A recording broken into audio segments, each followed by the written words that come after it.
Bueno, voy a hablar un poco de la movilidad, del movimiento justamente de las personas, ¿no? El movimiento, bueno, dice Heráclito en mis clases de filosofía, que todo permanece constante en el movimiento. Esta cuestión tanto paradójica, ¿no? Entonces, ahora vemos unos movimientos muy interesantes, ¿no? De cómo es que se mueven las personas. Según cifras de Naciones Unidas, la división de población, un 3.4% de la población mundial vive fuera de su país de origen o de nacimiento, lo que equivale a 258 millones de personas. Si lo pensamos así, 3.4, menos de un 4%, no representa mucho. Sin embargo, toda cifra tiene cierto matiz, ¿no?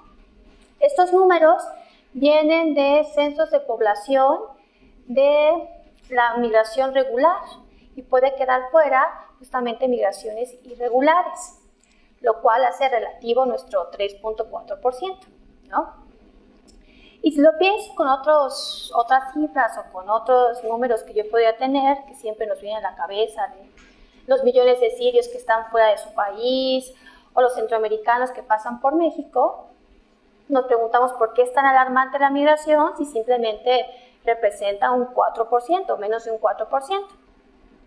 Pues bueno, podemos completar nuestra visión con otros más datos, ¿no? Entonces son 258 millones de personas viviendo en un país diferente al de su nacimiento.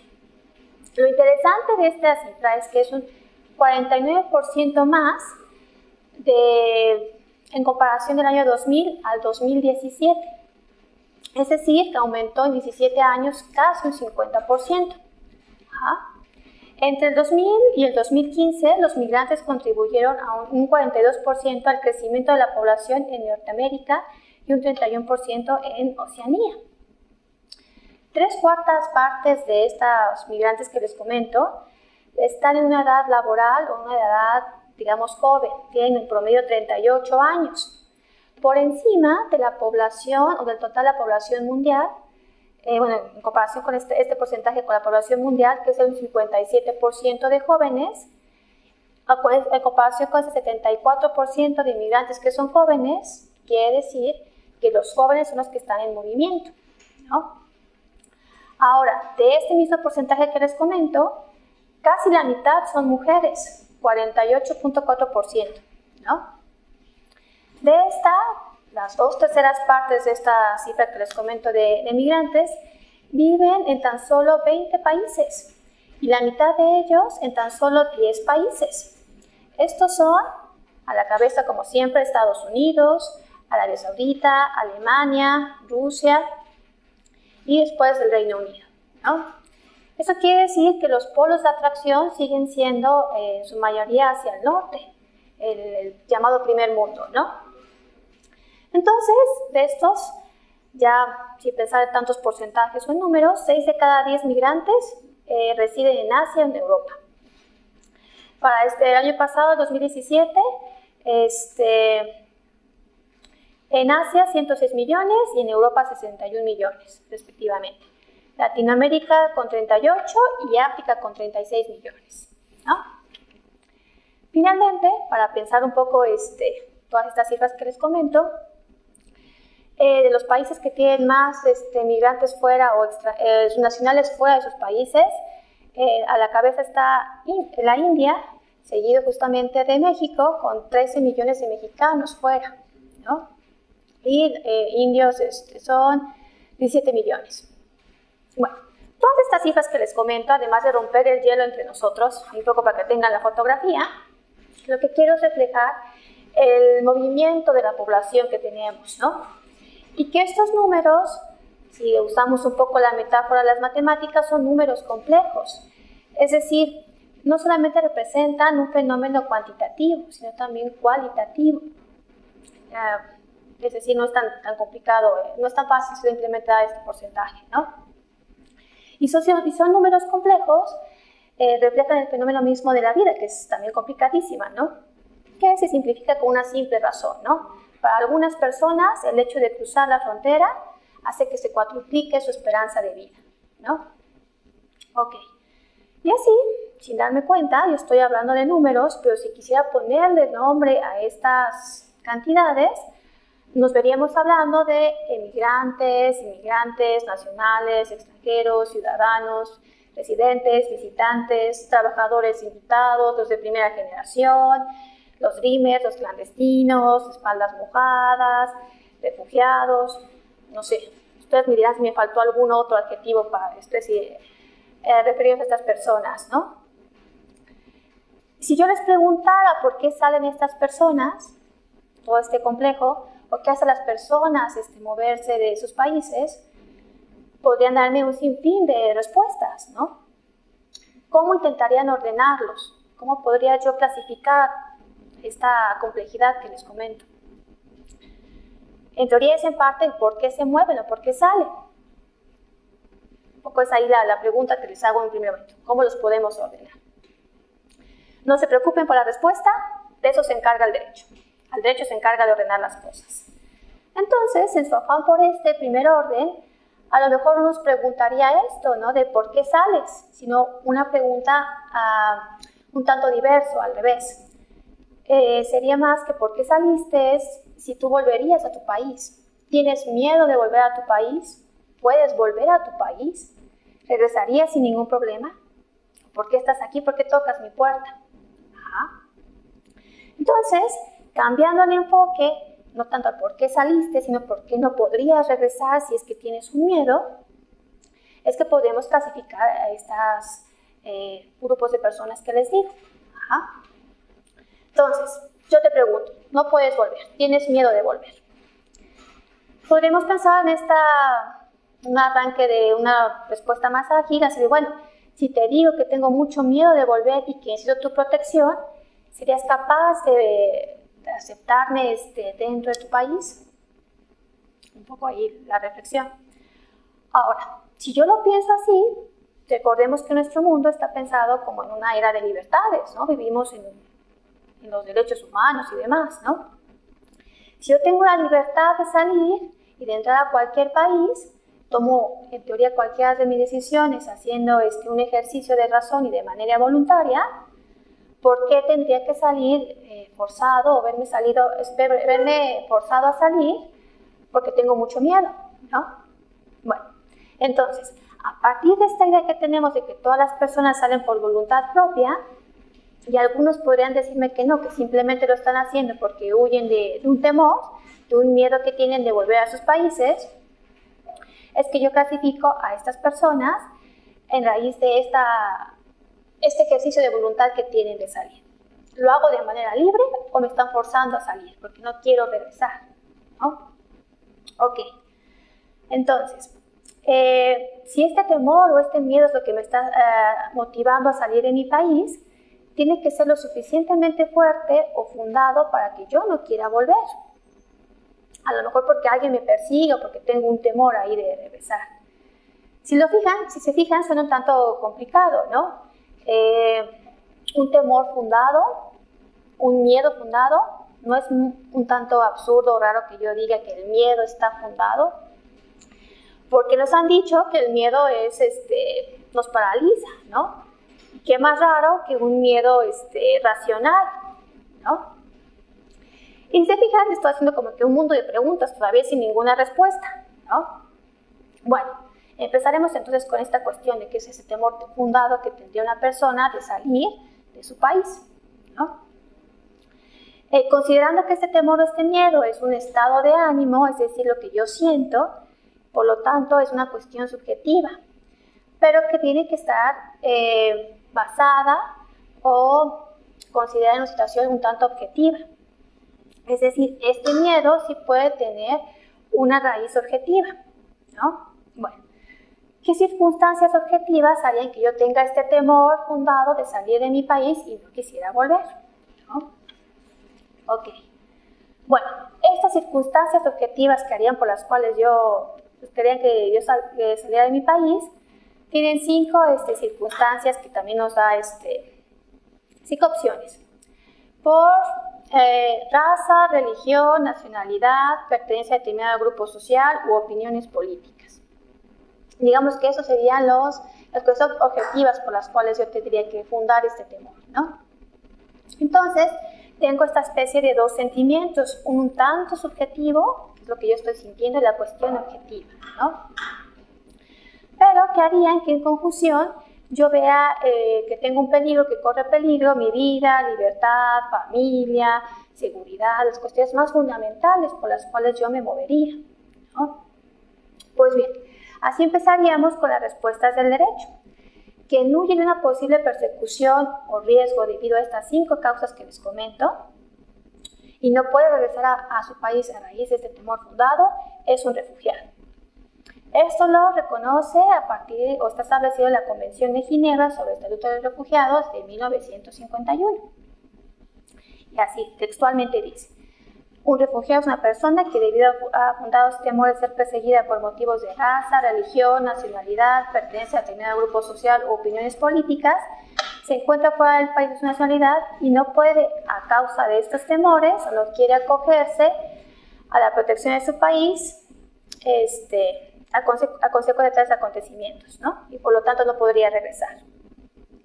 Bueno, a partir de esta primera respuesta que nos da el derecho en la Convención de Ginebra, es que este grupo de personas que son los que salen o que están en movimiento en las fronteras, tendrían la posibilidad de tocar mi puerta y pedir la protección internacional que no pueden tener en sus países de origen, ¿no?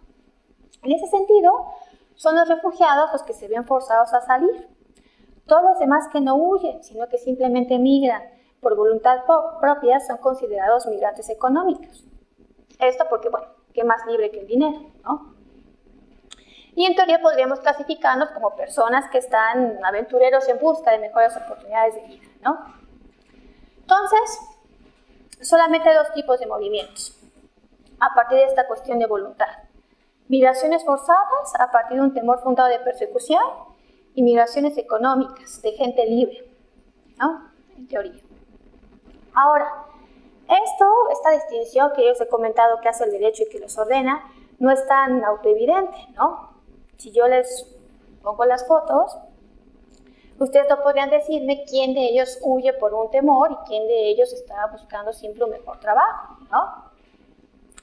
Es decir, estos flujos en el fondo, o el orden que busca el derecho, en la realidad siempre está mixto o revuelto, la realidad siempre nos supera, ¿no? Aquí yo sabría distinguirlos, o en esta otra fotografía, en esta barca, o esta que nos puede resultar un poco más familiar, en el tren de la bestia, yo no podría decir quién de ellos es un refugiado y quién de ellos es un migrante económico. Bueno, tendría que platicar con ellos, entrevistarlos, verlos uno por uno y para ver cuál es el motivo por el cual salieron. Entonces, a pesar de que yo tenga estos 2 grupos de personas, forzados y económicos, la realidad siempre nos supera, son flujos mixtos, ¿no? En ese sentido, recordemos que hay siempre muchos más factores y movimientos en la migración, ¿no? Incluso el propio Alto Comisionado de Naciones Unidas para los Refugiados, ACNUR, considera estos flujos de personas como flujos mixtos, ¿no? Ya que esta huida de las personas puede ser tan relativa que no hay manera de determinarlo tan fácil como yo pensaría, ¿no? Si pensamos en situaciones alarmantes o de crisis humanitaria, como lo que puede ocurrir en Venezuela o en Siria, pues yo no lo dudaría, ¿no? Si cambio esta foto y pongo ahí a los venezolanos, a lo mejor sí podrían identificarlos como refugiados, o a los sirios. Pero ¿y todos los demás dónde quedan, no? Ahora, lo que no es relativo, tanto en esta barca como en el tren, es que algunos quedan fuera de la protección internacional o de esta posibilidad de que el Estado les dé la acogida de vida, ¿no? ¿Y qué puede ocurrir con las que se quedan fuera de esta protección? Podríamos ser un poco más relativo y decir que ellos también tienen un miedo, un temor, a lo mejor no de una persecución, simplemente de morir de hambre o una miseria extrema, ¿no? Pero bueno, si estoy pensando en los no refugiados, tendríamos que empezar con la definición positiva, con lo que nos puede decir la Convención de Ginebra. porque esta tiene fecha de nacimiento del 1951. Estamos hablando ya más de 50 años, ¿no? Y si volvemos con las 5 causales que les mencioné, todas implican una afectación un tanto personal y directa. Mi nacionalidad, mi religión, mi opinión política. Ajá. Y vamos a ir pensando un poco en las posibilidades que tenemos. La primera, las cuestiones de raza. Un tanto también, ahí sí lo hacemos un poco nuestro sarcasmo, que nos supone que nuestro mundo ya no es racista. ¿El príncipe Harry no se casó con una chica mestiza? No lo sé. La religión. También ese será un logro de la modernidad. Entonces somos libres de profesar cualquier religión, ¿no? Pero ¿qué podría pasar? Pensemos con un pastor cristiano que está en Nigeria y que está contrario, bueno, que tiene conflictos con el Islam y con los cristianos en África. Hacemos nuestra memoria ya no tanto en el tren, sino en lo que puede ocurrir en estos rincones del mundo. Hay grupos extremistas religiosos todavía, ¿no? O si no, este pastor cristiano en Nigeria tendría algún temor fundado de moverse. Algún católico en Irak, nos suena también un tanto irreal, podría pasar. Este católico que por alguna extraña razón podría llegar a México y quedarse varado en Tijuana, no lo sé. A la otra posibilidad, a ver, por ejemplo, nacionalidad. También eso podría ocurrir en nuestro mundo, así de haber, por ser cubano, por ser venezolano, por ser sirio, yo tendría también algún temor, por ese simple hecho, por serlo. O bueno, otras las causales, opiniones políticas, creo que está más común o más cercano a nuestros días también, ¿no? Escuchaba que estaban discutiendo justamente de las elecciones por allá atrás. ¿Creen que en algún momento por nuestras opiniones políticas también podríamos ser perseguidos? A ver, lo que ocurrió hace unos meses, o hace menos de un mes en Nicaragua, nos suena racional que estudiantes manifestándose contra ciertas opiniones políticas puedan ser perseguidos. O lo que podría ocurrir también, un poco el choque que les pongo de América y África, en Camerún también hay ciertas persecuciones a estudiantes que se manifiestan contra las últimas reformas del Estado, ¿no? Que esa causal como que nos suena más a nuestros días, ¿no? ¿Todos están en peligro o es más cercano a nosotros un estudiante en Nicaragua, un estudiante en Camerún? ¿Podríamos sentir esa empatía por lo que le ocurre?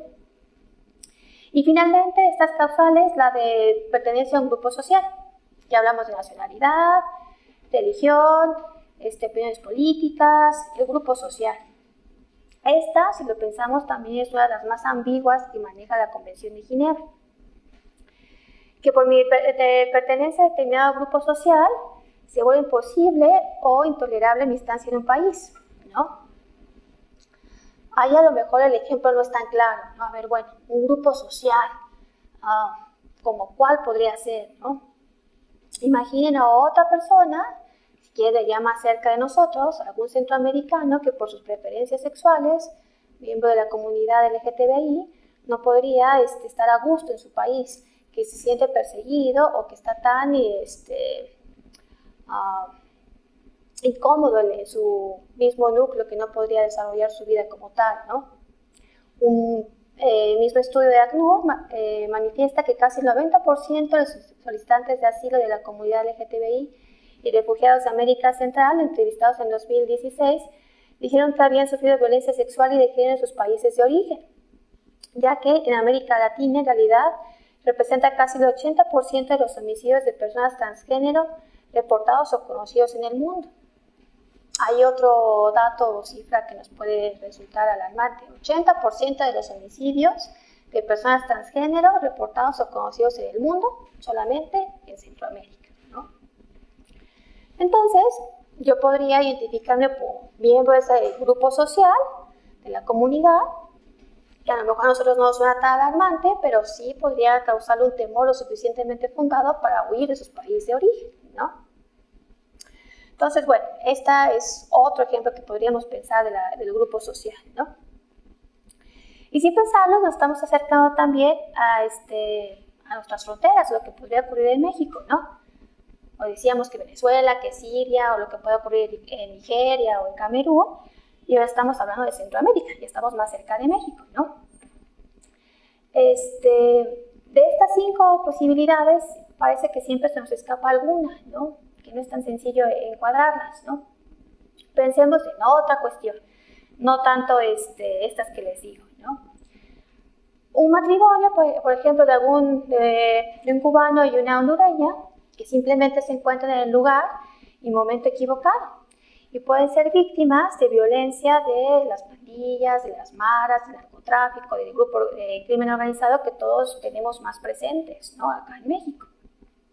Y de cierta manera todas estas causales se pueden ver mezcladas y los harían huir de sus países, ¿no? Ya que esta pertenencia a un grupo social a veces no es tan clara y a veces mi opinión o lo que yo puedo estar contrario implica también simplemente esta afectación de violencia que yo podría tener, ¿no? Entonces no es tan fácil que les reconozcan su persecución por el simple hecho de encuadrar en nuestras causales y se ve ampliado a otras cuestiones como de violencia, ¿no? Ok. Y esto mismo podemos ya empezar a pasarlo a lo que puede ocurrir en nuestro propio país, ¿no? Decía, bueno, el hondureño o el cubano que estaban en el momento y lugar equivocados, preguntemos lo que ocurre con ciertos mexicanos que viven en Guerrero, en Michoacán, que tienen que verse, que se mueven por la violencia de pandillas y del crimen organizado, ¿no? ¿Puedo resistirme a esta violencia sin poner en peligro mi vida o mi familia? O, bueno, otro tipo de situaciones violentas, ¿no? Las cuestiones de violencia contra la mujer y demás, ¿no? Ok. En ese sentido, parece que las 5 causales que maneja Ginebra no son del todo flexibles, ¿no? Puedo huir de más de una de estas situaciones y no siempre es tan directa como yo lo pensaría, ¿no?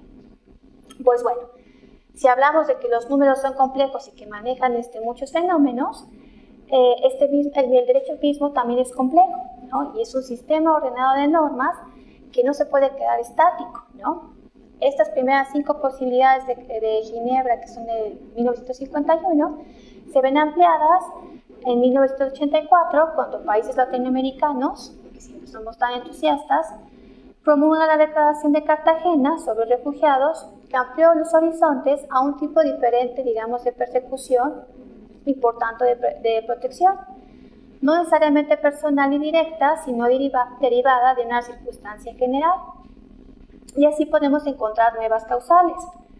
Por ejemplo, violencia generalizada, agresión extranjera, conflictos internos, violación masiva de derechos humanos y otras circunstancias de perturbación del orden público, ¿no?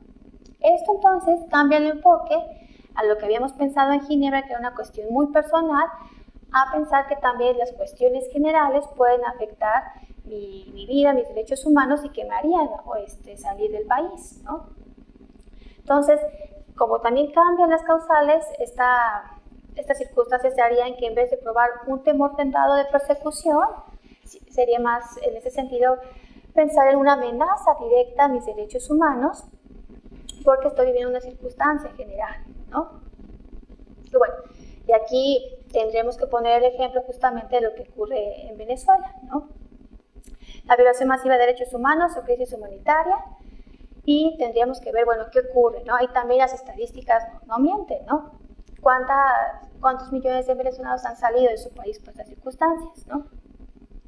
Ya que la amenaza, aunque no sea tan directa, implicaría que yo no puedo llevar una vida adecuada, o digamos, conforme a mis derechos humanos allá en el país donde me encuentre, ¿no? Ahora, en ese sentido, el riesgo que sufren los refugiados puede ser de alguna manera personal o de una violencia generalizada.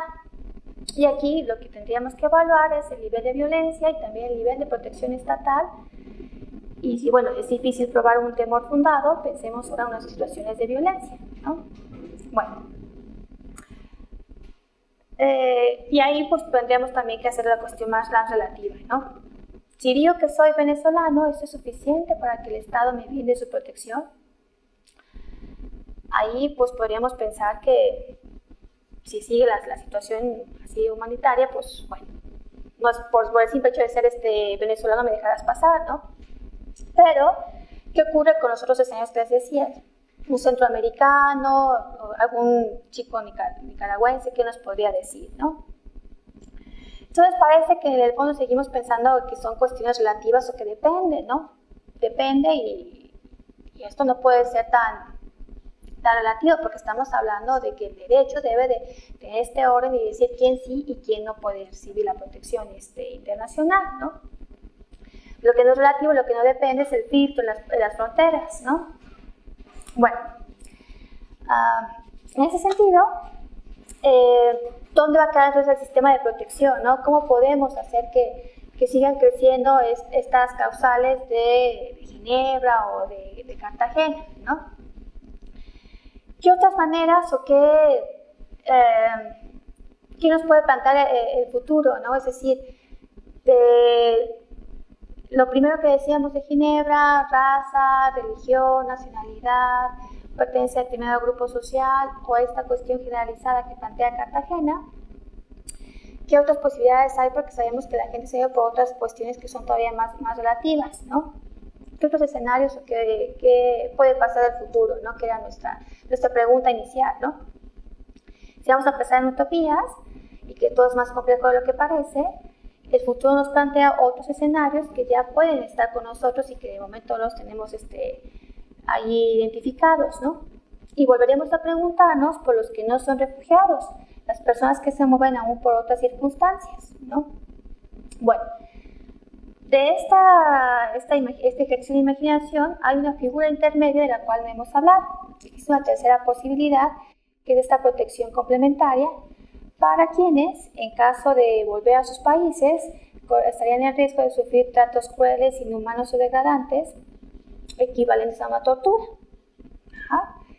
Esta, bueno, es otra figura ahí complementaria que depende que de cada país la establezca. Ajá. Es decir, ok, no puedes comprobar este temor fundado de persecución o la violencia generalizada, pero si yo te regreso a tu país, podrías sufrir algún trato cruel, inhumano, degradante equivalente a la tortura, ¿no? Ok, por ahora todo esto de los que les he hablado, todas estas circunstancias pueden parecerles situaciones extremas o muy complejas, ¿no? E incluso algunas de las historias que nos podrían contar de primer momento nos parecen sujetos de persecución o su historia no es lo suficientemente fuerte para acceder a la protección, ¿no? Sin embargo, tenemos que hacer como algún esfuerzo por encuadrarlos en esta categoría de refugio o si no, quedarían en otra categoría de migrantes económicos, ¿no? Pues bueno, ya para no hablar tanto de cuestiones complejas y demás, pongamos un ejemplo que es más patente, ¿no? Y más cerca de nosotros. Haití sufrió un terremoto en el año 2010, ¿no? Después, en el 2016, también sufrió las consecuencias del huracán Matthew. Tuvo también una crisis ecopolítica por la calidad de vida que puedan tener las personas, ¿no? Todas estas circunstancias que sufrió Haití hace que miles de haitianos salgan de su país a trabajar a Brasil en la temporada de las Olimpiadas en el 2016, ¿no? Fueron los que construyeron los estadios y cubrieron esta mano de obra que necesitaba el país, ¿no? Después de que se acabó este momento, digamos, de bonanza en Brasil y que ya no tenían trabajos estables, decidieron otra vez migrar y moverse hacia Estados Unidos y cumplir el sueño americano. Pero, sorpresa, también se encuentran con el cambio de la política migratoria, chocan con el muro de Trump y terminaron varados en Tijuana, en México, ¿no? Si yo preguntara qué es lo que les hizo salir de su país, no podríamos señalar una causa exacta o una sola causa, ¿no? Fue el terremoto, fue el huracán, fue la crisis política, económica, es la conjunción de todas ellas, ¿no? Bueno, no podría yo señalar una de esas cuestiones. Pero bueno, se quedaron en Tijuana ahí varios miles de haitianos, ¿no? Si pienso en el origen, la primera que señalé, la cuestión del terremoto, lo que podría haber ocurrido con el huracán, podríamos pensar que el cambio climático también de cierta manera los hizo salir, ¿no? Haití está en el Caribe, una isla pequeña, pues, ¿qué tendrían que hacer, no? Bueno, pensemos en este primer momento, esta cuestión que les decía, los impactos del cambio climático. Si estamos hablando de utopías, lo que nos puede pasar, sabemos que estas cuestiones del cambio climático también nos van a crecer y necesitaremos más protección o más soluciones duraderas a un futuro, ¿no? Y que muchas veces estas soluciones, de manera local, no tienen, digamos, el apoyo global, ¿no? Pensemos que entonces, ¿qué haría que yo saliera de mi país también por cuestiones climáticas, ¿no? Bueno, ponía el ejemplo de Haití, pero ¿qué puede pasar entonces? Si hago el ejemplo, me voy al otro extremo del mundo, en Asia, hay una zona que puede estar muy afectada, que es el caso de Camboya, Vietnam, Laos y Tailandia, que es la cuenca del río Mekong, que es una de las regiones que también está muy afectada por cuestiones ambientales. Y se tiene el dato de que se estima que una migración relacionada con el clima puede afectar hasta el 50% de los hogares en Camboya y tendrían que verse obligados a salir, ¿no? Para estimaciones del Banco Mundial, para el 2050 se estima que 88 millones de personas en África tengan que salir por el cambio climático, 40 millones en Asia y 17 millones en Latinoamérica. Bueno, en 2050 estamos todavía más o menos cerca, ¿no? Esto quiere decir que de alguna manera nos tendremos que mover inevitablemente, ¿no? Pensando eso que les decía de Haití, en el primer momento la cuestión del huracán y el terremoto, ¿no? En Latinoamérica, 17 millones de personas. En México, pues acuérdense que tenemos toda esta zona costera, mucha gente tendría que moverse. Es decir, lo más sencillo, no sé, de las costas a las montañas, pero no será siempre del todo fácil, ¿no? Algunos podrán cruzar la frontera, como el caso que les pongo de los hogares en Camboya, pero algunos no. Simplemente se van a quedar, digamos, en su país, si cruzar la frontera internacional de manera interna, ¿no? Esto hace que pensemos en otra posibilidad de desplazados internos, que son los que no cruzan la frontera internacional, ¿no? Es decir, personas que pueden sufrir de estas afectaciones dentro de sus países. Todo esto que les he comentado, incluso de las causales de Ginebra, Cartagena y demás, muchas veces pueden quedarse dentro de sus países y sin cruzar la frontera internacional ya estarían ahí sufriendo las consecuencias, ¿no? Entonces, ellos pues se quedaron ahí varados en Tijuana y demás, pero pensemos en los que no podrían cruzar la frontera y se quedarían ahí por cuestiones ambientales. Estos que se conocen como desplazados internos también harían que la complejidad de los movimientos sea todavía más, porque tenemos que pensar también lo que ocurre dentro de las fronteras de algún país. Pues bueno, aquí el esfuerzo por pensar en lo que haríamos con esta situación viene de los pueblos africanos, quienes en el 2009 se reunieron justamente con esta inquietud, y el resultado de ello es la Convención de Kampala, que concentra las posibilidades de movilidad en estas causas, justamente, desastres naturales o provocados por el hombre, y que puedan tener que las personas se ven expulsadas de sus tierras por estas circunstancias, ¿no? En ese sentido, un desplazado interno es una persona que se ve forzada a huir como resultado o para evitar los efectos de un conflicto armado, violencia general, violaciones a derechos humanos, catástrofes naturales o producidas por el ser humano, pero sin cruzar la frontera internacional. Y que en su caso va a estar también la protección estatal, es decir, de su país, pero también en algún momento de la protección internacional. Ajá. Y bueno, si se nos complica mucho pensar en lo que podría ocurrir en África o lo que les comentaba de Asia, o otro buen ejemplo es lo que ocurrió en Colombia con las FARC. No es una cuestión ambiental, pero que también refleja una cifra de desplazados internos muy grande, ¿no? Colombia es el país con el mayor número de desplazados internos a causa del conflicto. A 2016 sumaba 7.2 millones de desplazados internos, aún por encima de Siria, ¿no? Bueno, ok. Bueno, entonces, eso era, digamos, la primera circunstancia que habíamos pensado en este ejemplo de los haitianos, ¿no?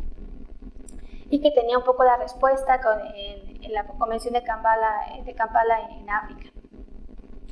La nota triste de esta convención es que aún no ha entrado en vigor porque necesita 15 firmas y ratificaciones, ¿no? Pero bueno, es un primer paso para pensar en las respuestas. Ahora,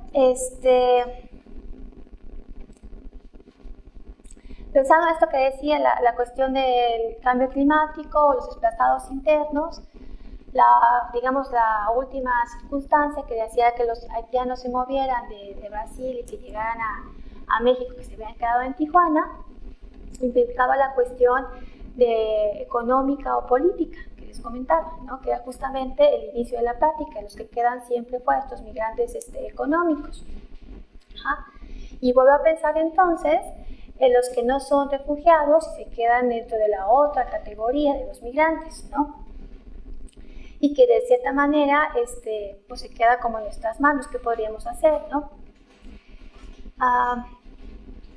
En esta cuestión pensamos que si es simplemente un cambio conceptual lo que necesitaríamos, ¿no? De definir qué es un refugiado o qué es un migrante económico, si es la posible solución, porque de cierta manera las propias políticas públicas son las que tienen los criterios para pensar en la migración económica, ¿no? Y manejan los perfiles de las personas que pueden entrar.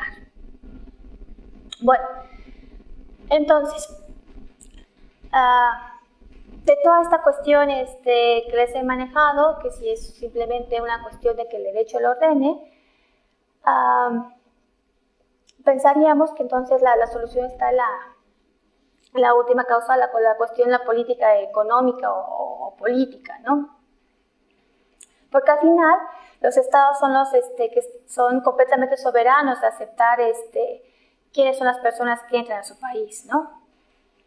Bueno, a ver, bueno, aquí les ponía justamente la cuestión del cambio climático. Ajá.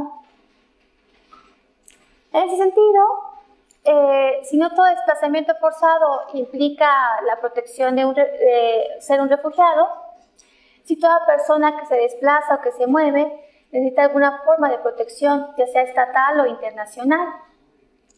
Y estamos buscando la protección para estas personas, ¿no?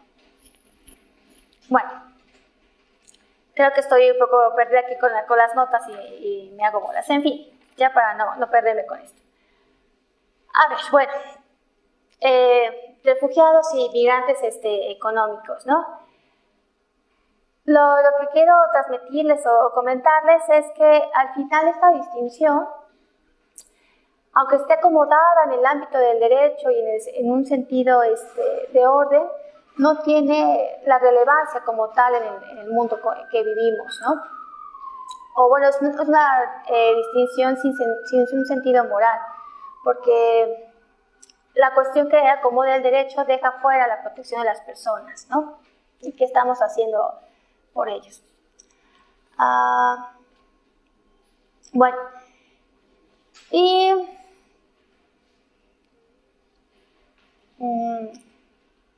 en esta cuestión de utopía y demás que tenemos que pensar, donde hay indicios o posibilidades de esperanza, ¿no? En el 2016, la declaración de Nueva York hablaba de...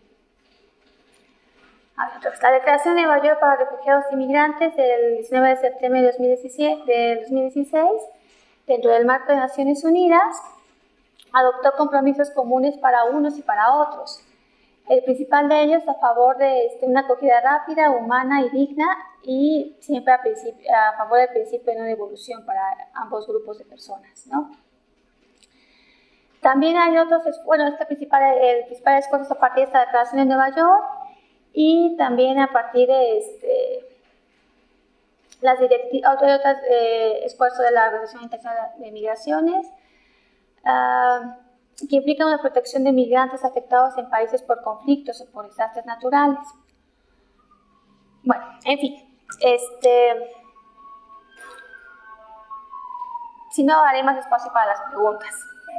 De esta protección internacional, o lo que, digamos que a mí me angustia, o creo que me costó un poco de trabajo explicarlo, es que en la solución que plantea el derecho, con la ACNUR, la Convención de Ginebra, de Cartagena y demás, digamos que es la más acabada dentro del ámbito del derecho y que solamente implica que entre yo en esta definición de refugiado, que yo pueda probar este temor fundado de persecución. Y todos los demás que no pueden probar el temor fundado de persecución quedan en esta cuestión más ambigua de ser un migrante económico. Ajá. Los esfuerzos por ampliar la definición para que yo pueda proteger a más personas están todavía muy difusos porque la otra convención o el otro ordenamiento jurídico que los protege, la Convención sobre el Derecho de los Trabajadores Migrantes, que implica, digamos, la otra parte de protección, está enfocada justamente solamente a esta cuestión de trabajo, a trabajadores migrantes, y es de 1990, pero no entró en vigor hasta el 2004. Y ningún país del primer mundo la ha ratificado, se queda siempre como que en los esfuerzos, decía, de África, de América Latina y demás, y mientras no haya el apoyo, digamos, de los países fuertes, no hay la posibilidad de proteger a este otro ámbito de personas. Ajá. Sí. Ahí sí era la pregunta, la duda. ¿Sí? Ok.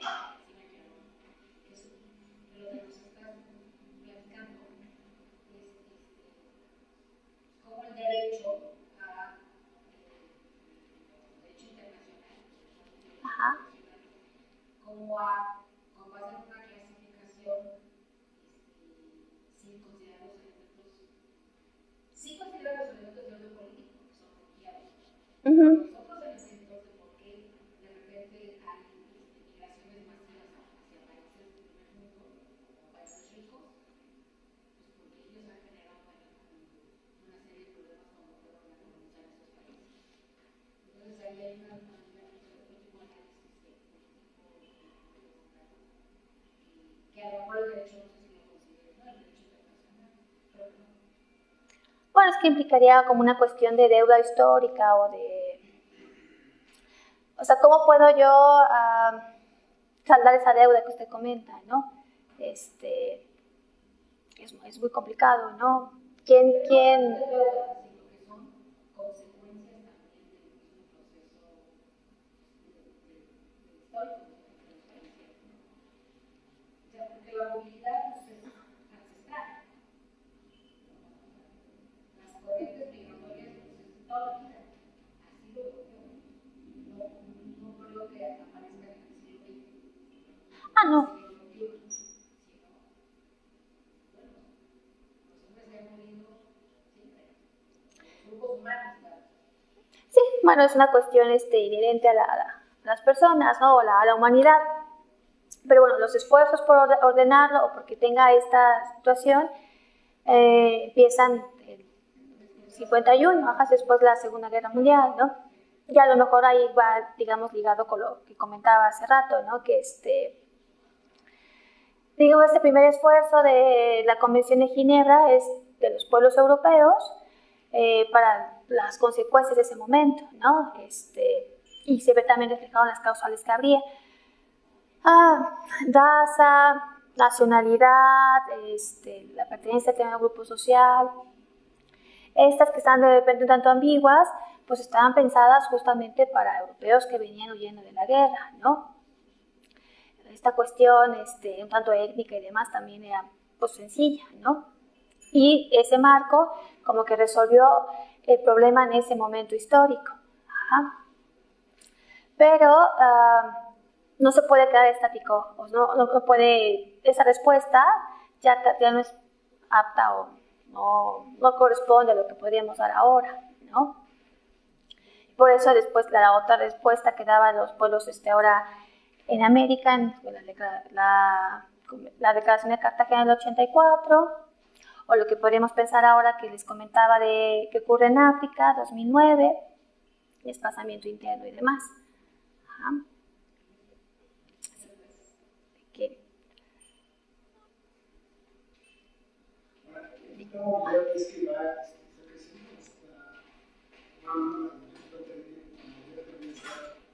creciendo por las diferencias que hay de las relaciones que hay con ambos. No sé qué es lo que está creciendo, ¿no? Yo pensé que sí, los países y la forma muy importante decir porque están realizando más de forma más concreta, ¿no? También por eso es desigualdad que se están haciendo en los países, ¿no? O sea, cuando llega la movilidad, atenta contra los empleos y las oportunidades. Entonces, esto que es el marco público, es el, ¿no? En la práctica, ¿cómo les aplica a los migrantes? O sea, ¿cómo tienen acceso a esos derechos? Ese es un poco también lo que quería comentar, o sea, no se puede, la única convención que tienen respecto a sus derechos es esta que les comento de los 90, la Convención Internacional de Derechos de las Personas, de los Trabajadores Migrantes y sus familias. Esa, digamos que plantea el ámbito de protección de derechos a partir de una circunstancia que es la cuestión laboral, ¿no? O sea, que entre y se incorporen, digamos, al Estado, ¿no? A este estado de acogida. O estaba pensada así, incluso por el título, la cuestión de trabajadores, migrantes y sus familias. Claro que maneja muchos un espectro de derechos también muy amplio, ¿no? Que tengan derecho, por ejemplo, a la educación de sus hijos, al idioma, digamos, en casos de que no puedan acoplarse del todo, pero siempre digamos que la limitante de estas cuestiones de movilidad internacional es que el Estado, primero, si estamos hablando de cuestión internacional, firme la convención, ¿no? Que esté dispuesto, digamos, a incorporarla a su derecho interno. En ese sentido es lo que le comentaba, que a pesar de que se firmó, que estuvo en boga en los 90, no entró en vigor hasta el 2004 por el número de ratificaciones que se necesitan. Entonces, se ve muy limitado porque no lo han ratificado países del primer mundo y su ámbito de aplicación pues era para los que están dispuestos a otorgar esos derechos a las personas, ¿no? Independientemente de esta cuestión internacional, que podríamos pensar, bueno, ¿qué países han ratificado la Convención de Trabajadores Migrantes? Cada estado tiene su propia política migratoria y decide qué derechos puede otorgar a los extranjeros, no es una cuestión siempre soberana, ¿no? O simplemente trabajadores invitados o estas cuestiones de quiénes podrían entrar, ¿no? En ese sentido, bueno, el esfuerzo, digamos, que está más acabado, que les comento desde los 50 por los refugiados, que implica cuestiones más vulnerables, personas que huyen de situaciones de violencia, no abarca para estas personas que no podrían probar una situación tan urgente o tan vulnerable y que se quedarían un tanto fuera, ¿no? Entonces, bueno, pues quiero que me protejan en Estados Unidos, pero no ha firmado la Convención del 90, implica que yo me adecue a su política migratoria y bueno, esta utopía también de, digamos, los derechos humanos, pues se ve también relativa, ¿no?